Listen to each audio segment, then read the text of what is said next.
ಇಲ್ಲಿರೋ ನಂಬಿಕೆ ಪ್ರಕಾರ ಬ್ರಹ್ಮನ ಮಗಳು ಪಂಪ ಕಠಿಣವಾದ ತಪಸ್ಸನ್ನ ಮಾಡಿ ಈಶ್ವರನ ಒಲಿಸ್ಕೊಳ್ತಾಳೆ. ಆವಾಗ ಈಶ್ವರ ಪಂಪಾಳನ್ನ ಮದುವೆ ಆಗ್ತಾರೆ. ಹಾಗಾಗಿ ಈಶ್ವರನಿಗೆ ಪಂಪಾಪತಿ ಅಂತ ಹೆಸರು ಬಂತು. ಈ ಕಥೆಯಿಂದ ಈ ವಿಜಯನಗರ ಸಾಮ್ರಾಜ್ಯಕ್ಕೆ ಹಂಪಿ ಅನ್ನೋ ಹೆಸರು ಬಂತು ಅಂತ ಹೇಳ್ತಾರೆ. ನೀವು ಹಂಪಿಗೆ ಬಂದ್ರೆ ಈ ನದಿ ದಡನು ಕೂಡ ಒಂದು ಬೆಸ್ಟ್ ವಿಸಿಟಿಂಗ್ ಪ್ಲೇಸ್. ನಿಮಗೆ ಪೀಸ್ಫುಲ್ ಟೈಮ್ ನ ಕಳೆಯೋದಕ್ಕೆ ನೀವು ಈ ನದಿ ದಡಕ್ಕೆ ಬರಬಹುದು. ನೀವು ಹಾಗೆ ಇಲ್ಲಿ ಕ್ಯಾರಾಕಲ್ ರೈಡಿಂಗ್ ನ ತಗೋಬಹುದು. ಪರ್ ಹೆಡ್ ಇಲ್ಲಿ ನಿಮಗೆ 500 ರೂಪೀಸ್ ಇರುತ್ತೆ. ಇಲ್ಲಿ ನಿಮಗೆ ಲಕ್ಷ್ಮೀ ದೇವಸ್ಥಾನ, ಕೋದಂಡರಾಮ ದೇವಸ್ಥಾನ, ಇನ್ನು ಹಲವು ದೇವಸ್ಥಾನಗಳಿಗೆ ಕನೆಕ್ಟ್ ಆಗುತ್ತೆ. ಈ ಇಡೀ ವಿಜಯನಗರದ ಸಾಮ್ರಾಜ್ಯನ ಕಟ್ಟಡಗಳನ್ನ ಕಟ್ಟೋದಿಕ್ಕೆ ಈ ನದಿ ನೀರು ತುಂಬ ಸಹಾಯ ಆಗಿರುತ್ತೆ. ಹಾಗೆ ನೀವು ನೋಡೋದಾದ್ರೆ ಹಂಪಿಯ ಸುತ್ತಮುತ್ತಲು ನೀರಾವರಿ ಯೋಜನೆಗಳನ್ನು ಕೃಷ್ಣದೇವರಾಯರು ಮತ್ತು ರಾಜರುಗಳು ಮಾಡಿದ್ದಾರೆ. ಅದರ ನೀರಿನ ಪೂರೈಕೆಗಾಗಿ, ಕುಡಿಯೋ ನೀರಿಗಾಗಿ ಮತ್ತು ಸ್ನಾನಕ್ಕೆ ಈ ನದಿ ನೀರನ್ನು ಉಪಯೋಗಿಸ್ತಾ ಇದ್ದೀವಿ.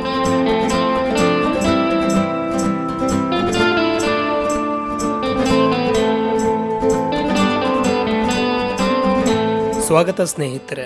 ಹಂಪಿಲಿರೋ ಒಂದು ದೇವಸ್ಥಾನದ ಗೋಡೆಗಳು ಸಂಪೂರ್ಣ ರಾಮಾಯಣದ ಕಥೆ ಹೇಳ್ತವೆ ಅಂದ್ರೆ ನಂಬ್ತೀರಾ? ನಂಬಲೇಬೇಕು, ಅದು ಸತ್ಯ. ಯಾಕೆ ಅಂತಂದ್ರೆ ನಾನು ನಿಮ್ಮನ್ನ ಹಜಾರ ರಾಮ ಟೆಂಪಲ್ಗೆ ಕರ್ಕೊಂಡ್ ಬಂದಿದ್ದೀನಿ. ನೀವು ಹಂಪಿ ವಿಸಿಟ್ ಮಾಡಿದ್ರೆ ಈ ದೇವಸ್ಥಾನನ ನೋಡ್ಲೇಬೇಕು, ಅಷ್ಟು ಚೆನ್ನಾಗಿದೆ. ಇದು ಚಿಕ್ಕದಾಗಿದ್ರೂ ಕೂಡ ತುಂಬಾನೇ ಚೆನ್ನಾಗಿದೆ. ಹಾಗೆ ಹಂಪಿಲಿರೋ ಎಲ್ಲಾ ದೇವಸ್ಥಾನಕ್ಕಿಂತ ಡಿಫರೆಂಟ್ ಆಗಿದೆ. ನಾವು ವಿಜಯ ವಿಠಲ ದೇವಸ್ಥಾನದಲ್ಲಿ ನೋಡಿರೋಂಥ ವಿಶೇಷತೆಗಳು ಹೇಗಿದೆಯೋ ಅದೇ ರೀತಿ ಇಲ್ಲಿ ಬೇರೆ ವಿಶೇಷತೆಗಳಿದಾವೆ.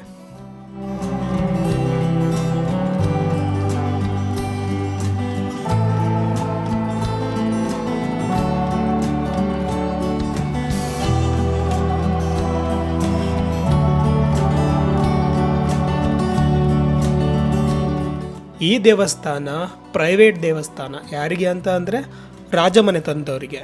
ಹಾಗಾಗಿ ಇದು ಅರಮನೆ ಪ್ರದೇಶದ ಮಧ್ಯಭಾಗದಲ್ಲಿದೆ. ಸೊ ನೀವು ಈ ಟೆಂಪಲ್ನ ನೋಡಬೇಕು ಅಂತಂದರೆ ಸುಮಾರು ದಾರಿಗಳಿದ್ದಾವೆ. ನೀವು ಎಲ್ಲಿಂದ ಬಂದರೂ ಕೂಡ ಈ ದೇವಸ್ಥಾನ ನಿಮಗೆ ಸಿಗುತ್ತೆ, ಮಿಸ್ ಆಗೋದಿಲ್ಲ.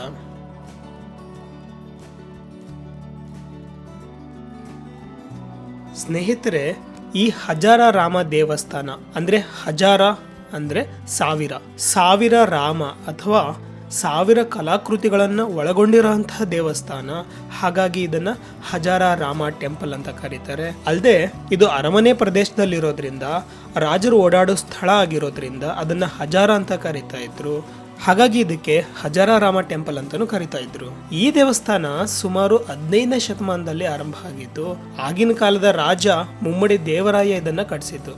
ಆರಂಭದಲ್ಲಿ ಒಳಗಡೆ ಒಂದು ಸರಳ ರಚನೆಯನ್ನ ಮಾಡಿರ್ತಾರೆ. ಗರ್ಭಗುಡಿ ಜೊತೆಗೆ ಒಂದು ಕಂಬದ ಚಾವಡಿ ಮತ್ತೆ ಅರ್ಧ ಮಂಟಪವನ್ನ ಮಾತ್ರ ಕಟ್ಸಿದ್ರಂತೆ. ಅದಾದ ಮೇಲೆ ಬಂದಿರೋಂಥ ಬೇರೆ ಬೇರೆ ರಾಜರುಗಳು ಇದಕ್ಕೆ ಮೆರುಗನ್ನು ಕೊಡ್ತಾ ಹೋಗ್ತಾರೆ. ಅವ್ರ ಎಲ್ಲರ ಪರಿಶ್ರಮ ನಾವು ಇವತ್ತು ಈ ಕಣ್ಣಿನಿಂದ ಈ ದೇವಸ್ಥಾನವನ್ನ ನೋಡಿ ನಮ್ಮ ಕಣ್ಣು ಮತ್ತು ಮನಸ್ಸನ್ನ ತಂಪು ಮಾಡ್ಕೊಳ್ತಾ ಇದ್ದೀವಿ.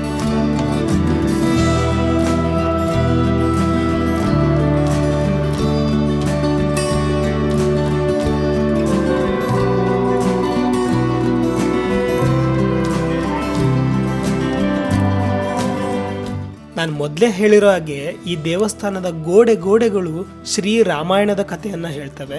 ಯಾಕೆ ಅಂತಂದ್ರೆ ಇಲ್ಲಿನ ಕಲ್ಲಿನ ಗೋಡೆ ಮೇಲೆ ರಾಮಾಯಣದ ಕಥೆಯನ್ನ ಸುಂದರವಾಗಿ ಕೆತ್ತಿದ್ದಾರೆ. ಅಷ್ಟೇ ಅಲ್ಲ, ಈ ದೇವಾಲಯದ ಹೊರೆಗೋಡೆಗಳನ್ನ ರಾಮ ಮತ್ತು ಕೃಷ್ಣನ ಉಬ್ಬು ಶಿಲ್ಪಗಳಿಂದ ಅಲಂಕಾರ ಮಾಡಿದ್ದಾರೆ. ಸ್ನೇಹಿತರೆ, ಉಬ್ಬು ಶಿಲ್ಪಗಳನ್ನು ನಾವು ಬೇರೆ ದೇವಸ್ಥಾನಗಳಲ್ಲಿ ನೋಡಿದ್ದೇವೆ, ಆದರೆ ಇಷ್ಟೊಂದು ಉಬ್ಬಾಗಿ ಯಾವ ದೇವಸ್ಥಾನದಲ್ಲೂ ಕೆತ್ತಿಲ್ಲ.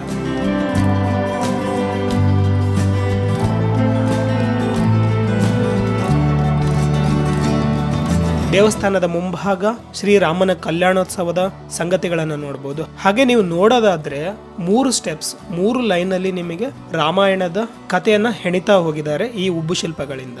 ಹಾಗೆ ಕಂಬದ ಚಾವಡಿ ಮುಂಭಾಗ ನಿಮಗೆ ರಾಮಾಯಣದಲ್ಲಿ ಬರುವಂತ ಕೆಲವೊಂದು ಸನ್ನಿವೇಶಗಳು, ಶ್ರವಣಕುಮಾರ ತನ್ನ ತಂದೆ ತಾಯಿಯನ್ನ ಹೊತ್ಕೊಂಡು ಹೋಗ್ತಾ ಇರೋದು, ಅಲ್ಲಿ ಬಾಣ ಹೊಡೆದಿರೋದು, ಅವನ್ನ ಸಾಯಿಸಿರೋದು, ಹಾಗೆ ತಂದೆ ತಾಯಿ ಶಾಪ ಕೊಟ್ಟಿರೋದು, ಹಾಗೆ ರಾಮಾಯಣದ ಯುದ್ಧ ಸನ್ನಿವೇಶಗಳನ್ನ ಇಲ್ಲಿ ಕೆತ್ತಿದ್ದಾರೆ.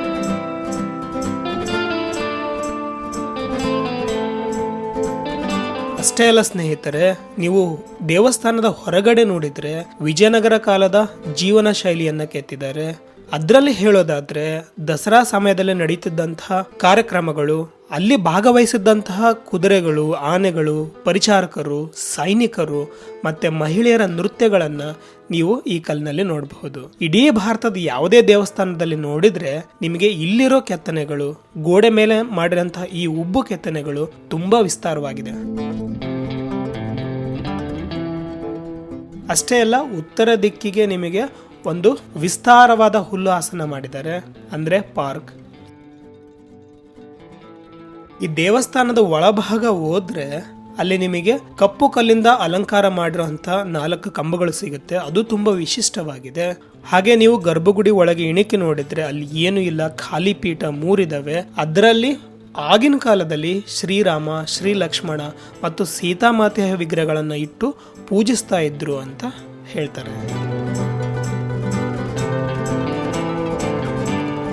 ಸ್ನೇಹಿತರೆ, ಈ ದೇಗುಲ ತುಂಬಾ ಚಿಕ್ಕದಾಗಿದ್ರೂ ಸಹ ವಿಶೇಷತೆ ಅಂತ ಅಂದ್ರೆ ಈ ಉಬ್ಬು ಶಿಲ್ಪಗಳಿಂದ ತೋರಿಸಿರೋ ಅಂತ ರಾಮಾಯಣ ಹಾಗೆ ವಿಶಿಷ್ಟ ಕಂಬದ ರಚನೆಗಳು.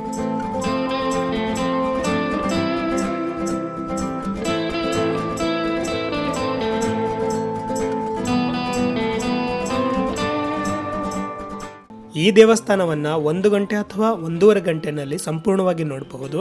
ಅದಾದ್ಮೇಲೆ ನಾನು ನಿಮ್ಮನ್ನ ಕರ್ಕೊಂಡು ಹೋಗ್ತಾ ಇದ್ದೀನಿ ಅರಮನೆ ಪ್ರದೇಶದ ಕಡೆಗೆ.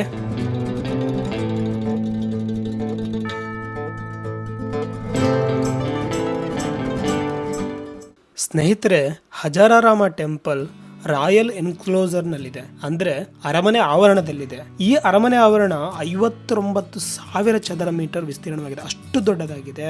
ಹಾಗೆ ಇಲ್ಲಿ ಸುಮಾರು 45ಕ್ಕೂ ಹೆಚ್ಚು ಕಟ್ಟಡಗಳನ್ನ ನೋಡ್ತೀರಾ, ಮತ್ತೆ ದೇವಾಲಯಗಳನ್ನ ನೋಡ್ತೀರಾ. ಸೊ ಆ ದೇವಾಲಯಗಳಲ್ಲಿ ಹಜಾರಾರಾಮ್ ಟೆಂಪಲ್ ಕೂಡ ಒಂದು. ಅಷ್ಟೇ ಅಲ್ಲ, ಇಲ್ಲಿ ದರ್ಬಾರ್ ಹಾಲ್ಗಳು, ಮಹಾನವಮಿ ದಿಬ್ಬಿ, ಟ್ಯಾಂಕರ್ಗಳು, ಹಾಗೆ ಸೀಕ್ರೆಟ್ ಚೇಂಬರ್ಸ್ ಅಂದ್ರೆ ಭೂಗತ ಕೋಣೆಗಳು ಎಲ್ಲವೂ ಕೂಡ ನೋಡಬಹುದು. ಹಾಗಾಗಿ ಇಲ್ಲಿ ಸುಮಾರು 3 ಗಂಟೆಗಳ ಕಾಲ ನೀವು ನೋಡಬಹುದು. ಈ ರಾಯಲ್ ಎನ್ಕ್ಲೋಸರ್ ಗ್ರಾನೈಟ್ ಮತ್ತೆ ಸೋಪ್ ಸ್ಟೋನ್ ಇಂದ ಸಾಕಷ್ಟು ಕಟ್ಟಡಗಳು ಮತ್ತೆ ಟ್ಯಾಂಕರ್ ಗಳನ್ನ ಮಾಡಿದ್ದಾರೆ. ಅದರಲ್ಲಿ ತುಂಬಾ ನೀರಿನ ಕೊಳಗಳು ಅಥವಾ ಟ್ಯಾಂಕರ್ಸ್ ನ ಈ ಕುದುರೆಗಳು ನೀರು ಕುಡಿಯೋದಕ್ಕೆ ಅಥವಾ ರಾಜನನ್ನ ಭೇಟಿ ಆಗಕ್ಕೆ ಬರ್ತಾ ಇದ್ರಲ್ಲ, ಅವರಿಗೋಸ್ಕರ ನೀರಿನ ವ್ಯವಸ್ಥೆಯನ್ನ ಮಾಡಿದ್ರು. ಮಹಾನವಮಿ ದಿಬ್ಬದಿಂದ ಸ್ವಲ್ಪ ಮುಂದಕ್ಕೆ ಬಂದ್ರೆ ನಿಮಗೆ ಅಲ್ಲಿ ಅಂಡರ್ ಗ್ರೌಂಡ್ ಚೇಂಬರ್ ಸಿಗುತ್ತೆ. ಸೊ ಇದನ್ನ ರಾಜರ ಸುರಂಗ ಮಾರ್ಗ ಅಂತಾನೂ ಕರಿತಾ ಇದ್ರು, ಆದ್ರೆ ಇದು ಸೀಕ್ರೆಟ್ ಚೇಂಬರ್. ಇಲ್ಲಿ ವಿಜಯನಗರದ ಅರಸರು ತಮ್ಮ ನಂಬಿಕಸ್ಥ ಸಹಾಯಕರೊಂದಿಗೆ ಏನಾದ್ರು ಇಂಪಾರ್ಟೆಂಟ್ ವಿಷಯನ ಡಿಸ್ಕಸ್ ಮಾಡ್ಬೇಕು ಅಂತ ಅಂದ್ರೆ ಈ ಕೋಣೆಯಲ್ಲಿ ಮಾಡ್ತಿದ್ರಂತೆ. ಬಾ, ಇಲ್ಲಿ ಕಾಣ್ತಾ ಇರೋಂಥ ಒಂದು ದೊಡ್ಡದಾದ ಕಲ್ಲಿನ ತೊಟ್ಟಿ ಸುಮಾರು 2,000 ಲೀಟರ್ ಇಡಿಸುವಷ್ಟು ದೊಡ್ಡದಾಗಿದೆ ಅಂತೆ. ಸೊ ರಾಜನ ಆಸ್ಥಾನಕ್ಕೆ ಹಾಜರಾಗ್ತಕ್ಕಂತಹ ಶ್ರೀಮಂತರು ತಮ್ಮ ಕುದುರೆಗಳ ಜೊತೆಗೆ ಬರ್ತಾ ಇದ್ರು. ಆಗಿನ ಕಾಲದಲ್ಲಿ ಬಸ್ ಇಲ್ಲದೆ ಇರೋದ್ರಿಂದ ಕುದುರೆಗಳನ್ನ ಹತ್ಕೊಂಡು ಬರ್ತಾ ಇದ್ರು. ಆ ಕುದುರೆಗಳಿಗೆ ನೀರು ಕುಡಿಯೋದಕ್ಕೆ ಅಂತ ಈ ಬೃಹದಾಕಾರದ ತೊಟ್ಟಿಯನ್ನ ಮಾಡಿದ್ರಂತೆ. ಸ್ನೇಹಿತರೆ, ಇದು ಸ್ಟೆಪ್ಡ್ ಟ್ಯಾಂಕ್. ಇದನ್ನ 1985ರಲ್ಲಿ ಕಂಡು ಹಿಡಿತಾರೆ. ಅಲ್ಲಿವರೆಗೂ ಇದು ಸಿಕ್ಕಿರೋದಿಲ್ಲ, ಅಂದ್ರೆ ಕಾಣಿಸಿರೋದಿಲ್ಲ. ಹಾಗೆ ಇದು ಎಷ್ಟು ವಿಶೇಷವಾಗಿದೆ ಅಂತ ಅಂದ್ರೆ ಸುಮಾರು 5 ಹಂತದಲ್ಲಿ ಈ ಟ್ಯಾಂಕ್ ಅನ್ನ ಕಟ್ಟಿದ್ದಾರೆ. ಇದು 22 ಚದರ ಮೀಟರ್ ವಿಸ್ತೀರ್ಣ ಮತ್ತು 7 ಮೀಟರ್ ಆಳವನ್ನ ಹೊಂದಿದೆ. ಹಾಗೆ ಈ ಕಲ್ಲುಗಳನ್ನ ಗಮನಿಸಬೇಕು, ಇದು ಕಪ್ಪು ಕಲ್ಲಿನಿಂದ ಮಾಡಿದ್ದಾರೆ. ಇದೊಂದೇ ಅಲ್ಲ, ನೈಋತ್ಯ ಮೂಲೆಯಲ್ಲಿ ಮತ್ತೊಂದು ಬೃಹತ್ ಈಜುಕೊಳ ಶೈಲಿಯ ಒಂದು ಟ್ಯಾಂಕ್ ಇದೆ.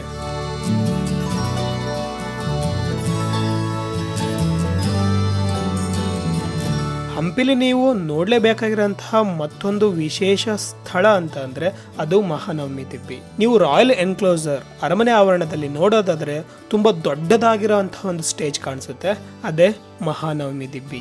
ಆದ್ರೆ ಹತ್ರ ಹೋದಂಗೆಲ್ಲ ಗೊತ್ತಾಗುತ್ತೆ ನಿಮಗೆ ಇದು ಒಂದು ಸಾಮಾನ್ಯ ಸ್ಟೇಜ್ ಅಲ್ಲ. ಅದ್ರ ಸುತ್ತಲೂ ನಿಮಗೆ ಈ ಉಬ್ಬು ಶಿಲ್ಪಗಳಿಂದ ಸುಮಾರು ವಿವರಗಳನ್ನ ಕೆತ್ತಿದ್ದಾರೆ. ಅದರಲ್ಲಿ ಕುದುರೆಗಳನ್ನ ಮಾರೋದು, ಕೊಂಡುಕೊಳ್ಳೋದು ಅಥವಾ ಮಹಾನವಮಿಗೆ ಸಂಬಂಧಪಟ್ಟಂತಹ ಕೆಲವೊಂದು ಸನ್ನಿವೇಶಗಳನ್ನ ನೋಡಬಹುದು.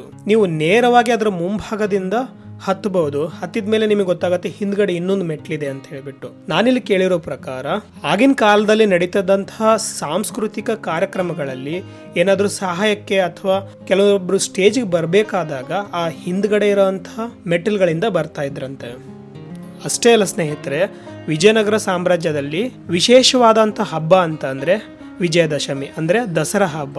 ಸೊ ಅದನ್ನ ಮಾಡೋದಕ್ಕೋಸ್ಕರನೇ ಈ ಮಹಾನವಮಿ ದಿಬ್ಬಿನ ಮಾಡಿದ್ದಾರೆ. ಈ ಮಹಾನವಮಿ ದಿಬ್ಬಿ ಮುಂದ್ಗಡೆನೆ ಈ ದಸರಾ ಮೆರವಣಿಗೆ ಎಲ್ಲ ಮಾಡ್ತಾ ಇದ್ರು. ಸ್ನೇಹಿತರೆ, ಈ ಮಹಾನವಮಿ ದಿಬ್ಬಿನೂ ಕೂಡ ಶ್ರೀಕೃಷ್ಣ ದೇವರಾಯ ಉದಯಗಿರಿನ ಗೆದ್ದ ಮೇಲೆ ಅದರ ನೆನಪಿಗೋಸ್ಕರ ಇದನ್ನ ಕಟ್ಟಿಸ್ತಾರೆ. ಸೊ ಕೇವಲ ಮಹಾನವಮಿ ಹಬ್ಬಕ್ಕಷ್ಟೇ ಅಲ್ಲ, ಈ ಸೈನ್ಯದ ಮೆರವಣಿಗೆಗಳನ್ನ ಅಥವಾ ಯುದ್ಧದ ಆಟಗಳನ್ನ ಅಥವಾ ಜಲಚರ ಕ್ರೀಡೆಗಳನ್ನ ಮತ್ತೆ ರಾಜರು ಬಳಸ್ತಿರೋಂತಹ ಪ್ರಾಣಿಗಳ ಪ್ರದರ್ಶನಗಳನ್ನ ಅಥವಾ ಸಂಗೀತ ಪ್ರದರ್ಶನಗಳನ್ನ ಮಾಡೋದಕ್ಕೆ ಈ ಮಹಾನವಮಿ ದಿಬ್ಬಿನ ಯೂಸ್ ಮಾಡ್ತಾ ಇದ್ರು.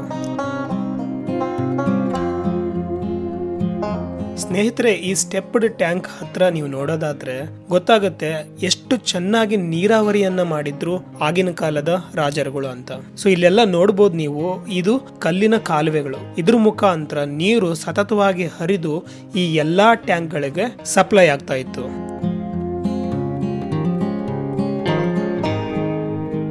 ಅಷ್ಟೇ ಅಲ್ಲ, ಸ್ವಲ್ಪ ಮುಂದಕ್ಕೆ ಹೋದ್ರೆ ನಿಮಗೆ ಸಾರ್ವಜನಿಕ ಈಜುಕೊಳ ಸಿಗುತ್ತೆ, ತುಂಬಾ ದೊಡ್ಡದಾಗಿದೆ. ಅಲ್ಲಿಗೂ ಕೂಡ ನೀರು ಬೇಕು ಅಂತ ಅಂದ್ರೆ ಆ ತುಂಗಾಭದ್ರಾ ನದಿಯಿಂದ ನೀರು ಇಲ್ಲಿಗೆ ಹರಿದು ಬರೋ ರೀತಿ ಅಷ್ಟು ಅಚ್ಚುಕಟ್ಟಾಗಿ ನೀರಾವರಿಯನ್ನ ಮಾಡಿದ್ರು ವಿಜಯನಗರ ಸಾಮ್ರಾಜ್ಯದ ಅರಸರು. ಸೊ ರಾಯಲ್ ಎನ್ಕ್ಲೋಸರ್ ನೋಡಿದ್ರೆ ಗೊತ್ತಾಗುತ್ತೆ ಎಷ್ಟು ವೈಭವವಾಗಿ ಬದುಕಿದ್ರು, ಹಾಗೆ ಏನೆಲ್ಲ ಅನುಕೂಲಗಳನ್ನ ಮಾಡ್ಕೊಂಡಿದ್ರು ನಮ್ಮ ಈ ವಿಜಯನಗರ ಸಾಮ್ರಾಜ್ಯದ ಅರಸರು ಅಂತ ಒಂದ್ ಕ್ಷಣ ರೋಮಾಂಚನ ಆಗುತ್ತೆ. ಸ್ನೇಹಿತರೆ, ಇದೆಲ್ಲ ನೋಡ್ಕೊಂಡು ನೀವು ಹೊರಗಡೆ ಬಂದ್ರೆ ನಿಮಗೆ ಮತ್ತೆ ಬೇಜಾರಾಗುತ್ತೆ. ಯಾಕೆ ಅಂತಂದ್ರೆ ಈ ಹಂಪಿಯ ಅವನತಿಯನ್ನ ನೆನಪಿಸುವಂತ 2 ಬೃಹದಾಕಾರವಾದಂತಹ ಕಲ್ಲಿನ ಬಾಗಿಲುಗಳು ಅನಾಥವಾಗಿ ಬಿದ್ದಿರೋದು ಕಾಣಿಸುತ್ತೆ.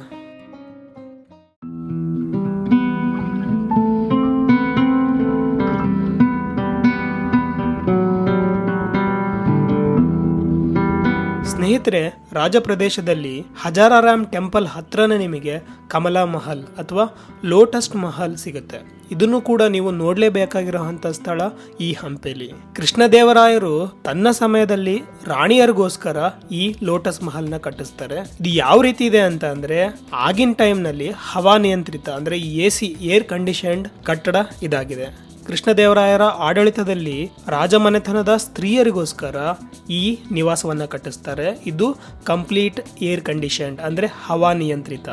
ಲೋಟಸ್ ಮಹಲ್ ಅಥವಾ ಕಮಲಾ ಮಹಲ್ ಮೇಲ್ಭಾಗದಲ್ಲಿ ನೀರಿನ ತೊಟ್ಟಿನ ಮಾಡಿ ಪ್ರತಿ ಗೋಡೆಯ ಮೇಲ್ಗಡೆ ಮತ್ತೆ ಛಾವಣಿ ಒಳಗೆ ರಂಧ್ರಗಳನ್ನ ಮಾಡಿ ಅಲ್ಲಿ ನೀರ್ ಹರಿಯೋ ರೀತಿ ಮಾಡಿರ್ತಾರೆ. ಹಾಗಾಗಿ ಬೇಸಿಗೆ ಇದ್ರೂ ಕೂಡ ತಂಪಾಗಿರೋ ತರ ಇದನ್ನ ಡಿಸೈನ್ ಮಾಡಿದ್ದಾರೆ. ಅಷ್ಟೇ ಅಲ್ಲ ಸ್ನೇಹಿತರೆ, ಕಮಲಾ ಮಹಲ್ನ ಚಿತ್ರಾಂಗಿ ಮಹಲ್ ಅಂತಾನೂ ಕರೀತಾರೆ. ಇದು ಕಮಲದಂತಹ ವಿನ್ಯಾಸವನ್ನ ಹೊಂದಿರೋದ್ರಿಂದ ಇದಕ್ಕೆ ಕಮಲಾ ಮಹಲ್ ಅನ್ನೋ ಹೆಸರು ಬಂತು. ಇಲ್ಲಿ ಒಟ್ಟು 24 ಸ್ತಂಭಗಳಿದಾವೆ. ಈ ನಿವಾಸವನ್ನ ಭಾರತೀಯ ಮತ್ತು ಇಸ್ಲಾಮಿಕ್ ಶೈಲಿಯಲ್ಲಿ ಕಟ್ಟಿದ್ದಾರೆ.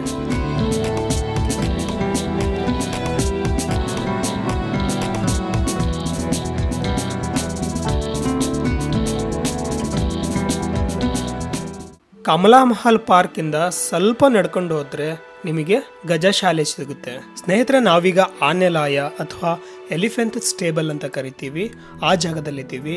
ಈ ಜಾಗನ ತಲುಪೋದಕ್ಕೆ ನೀವು ಲೋಟಸ್ ಮಹಲ್ ಇಂದ ಆ ಹಿಂಭಾಗದಲ್ಲಿರುವಂತಹ ಬಾಗ್ಲಿಂದ ನೀವು ತಲುಪಬಹುದು.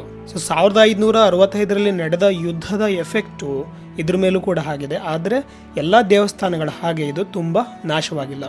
ಆನೆಲಾಯ ಹೆಸರೇ ಹೇಳೋ ಹಾಗೆ ಇಲ್ಲಿ ಆನೆಗಳನ್ನ ಕಟ್ತಾ ಇದ್ರು. ಆನೆಗಳಿಗೋಸ್ಕರನೇ ಕಟ್ಟಿರುವಂತ ಸ್ಮಾರಕ ಇದು. ಹಾಗೆ ಈ ಆನೆಲಾಯದ ಬಲಭಾಗದಲ್ಲಿ ನಿಮಗೆ ಆನೆಗಳನ್ನ ನೋಡಿಕೊಳ್ಳುವಂತ ಮತ್ತೆ ಆನೆಗಳ ಮೇಲೆ ಸವಾರಿ ಮಾಡುವಂತ ಸೈನಿಕರು ಇರುವಂತ ಸ್ಥಳ.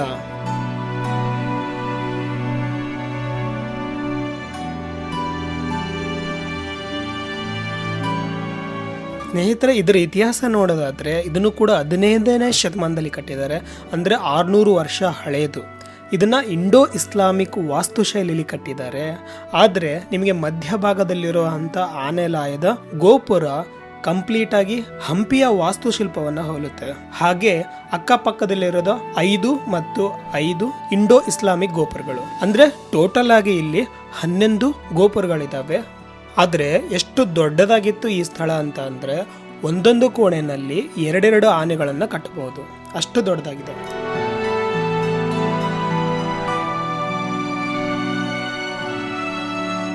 ಸ್ನೇಹಿತರೆ, ನಾವು ಹಂಪಿನ ನೋಡಕ್ ಬಂದ ಸಮಯದಲ್ಲಿ ಇಲ್ಲಿ ಬೆಳಕು ಮತ್ತು ದೃಶ್ಯದ ಟೀಮ್ ಇತ್ತು. ಅವರು ಒಂದು ವಿಶಿಷ್ಟವಾದ ಪ್ರದರ್ಶನವನ್ನ ತೋರಿಸಿದ್ರು. ನಾವು ನೈಟ್ ನೋಡಿದ್ವಿ.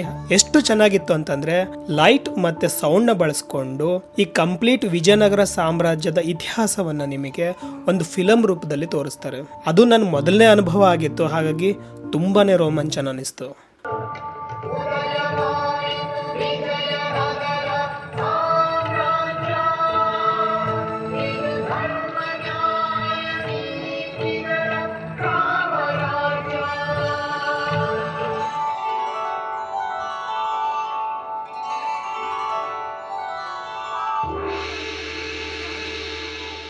ಹಂಪೆ ಅರಸ ವಿರೂಪಾಕ್ಷರಾಯರಿಗೆ ಅವರನ್ನು ಶಿಕ್ಷಿಸುವ ದಂಡ ಇದು. ಹೇಳಿ, ನಿಮಗೆ ಅಭಯ ತೋರಿದ್ದೇವೆ. ಮಹಾಪ್ರಭು, ನಮ್ಮ ಅನುಯಾಯಿ ಭಕ್ತರು ಸುಮತೋತ್ಸಾಹದಿಂದ ಮಾಡಿದ ಹಿಂಸೆ ಅನ್ಯಾಯ.